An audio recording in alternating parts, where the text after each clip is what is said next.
So guys అందరు నమస్తే, welcome to my channel.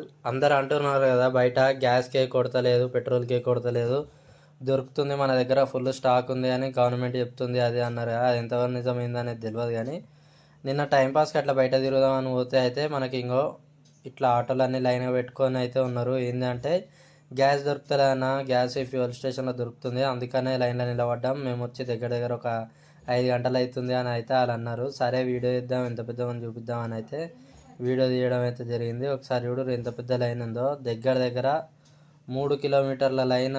మనకి పిడియాది కూడా పళని గార్డెన్స్ నుంచి ఉప్పల అయితే హాస్పిటల్ దాకా పెద్ద లైన్, అంటే పెద్ద లైన్.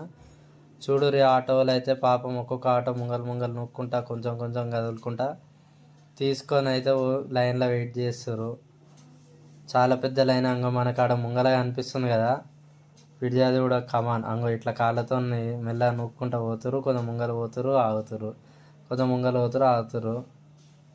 అట్లా గ్యాస్కి కొడతలేదు అది ఇది అంటారు కదా. కాకపోతే ఒకసారి చూడు ఆటోల కష్టం. వాళ్ళ ఏంటంటే పెట్రోల్ కన్నా గ్యాస్ కొట్టిస్తే ఒక 4-5 కిలోమీటర్ల మైలేజ్ ఎక్కువ ఇస్తుంది, వాళ్ళకు 4 పైసలు మిగులుతాయని ఉద్దేశంతోనైతే గ్యాస్ మీద డిపెండ్ అయి నడిపించేటోళ్ళు కూడా చాలామంది ఉంటారు. కాకపోతే గ్యాస్ దొరుకుతలేదు, ఈ ఒక్క స్టేషన్లో దొరుకుతుందని చెప్పి అయితే ఇంకో ఇంత పెద్ద లైన్ కట్టారు. ఎంత దూరం ఉంది చూడు, లైన్ పోతున్నా కొద్ది వస్తూనే ఉంది. రోడ్డు మీద పోయేటోళ్ళు కూడా అందరు అవాక్ అయ్యి చూస్తారు, ఏంది లైన్ అంతా ఏంది, దేనికోసం నిలబడ్డారు. ఏదో ఆటో మీద ఆటోలు పెడితే ఎట్లుంటాయి అట్లా 1 by 1 అట్లా లైన్ ఆటోలు పెట్టారు. ఇంకా కొంతమంది ఆటోలు అయితే ఆడ పెట్టి వెళ్ళిపోయారు ఇంటికి. మెల్లమెల్ల ఇంకో ఇక్కడ మనకి సాయిబాబా టెంపుల్ కనిపిస్తుంది కదా, కట్ట మీద, చెరువు కట్ట మీద, నల్ల చెరువు కట్ట మీద సాయిబాబా టెంపుల్. ఈ పెట్రోల్ బంక్ అనుకున్నారు, ఈ పెట్రోల్ బంక్ కాదు, ముంగలు ఉంది గ్యాస్ స్టేషన్. ఆ గ్యాస్ స్టేషన్లో అయితే ఫిల్ చేయించుకోవడం కోసం అయితే ఆగిరు.